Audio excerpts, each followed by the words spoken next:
When we were growing up, he always had this ability to tune out the fights that were going on around us. He'd just play a game, listen to music. I never got how he did it. When I always did it, I thought I was missing something important. And I always was at the forefront and in the middle of the fights and crying. But he had this amazing ability, just tune it all out. And I could never do it. Even now it's difficult. My emotions would tend to sort of stay to myself. David, on the other hand, would be in tears. He would be crying. He would be trying to hold on to either one of our parents to try to, physically separate them. So your parents were fighting? Yes, they would. Constant they would fights. fight Constant. verbally, Physically. Physically.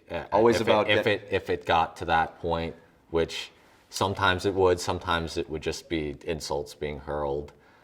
And they're both very easily provoked.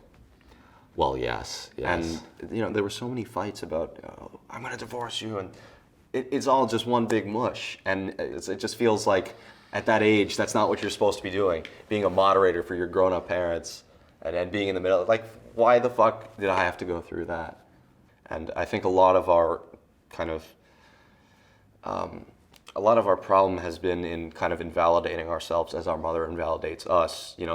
As somebody would say, oh, what about the kids in Nigeria? Or, oh, there are people who have it worse. That's a complete invalidation. Just because people have it worse doesn't mean that your experience has to be invalidated. And I think we have had an experience which does hold quite a bit of weight and, still affects us quite a bit.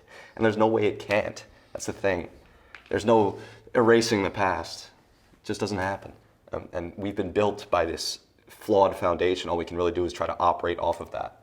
And we've had different strategies, and even now we have different temperaments. I've kind of become this gregarious, off the hook socializer somehow, because I was incredibly withdrawn when I was younger. I hated the world, hated everybody. I guess now it's just kind of turned out. But my brother's the erudite, kind of thinker, and he's a smart guy, and I don't think he appreciates himself. And I love the shit out of him. I really do. He's pretty much the only friend I have when I think about it.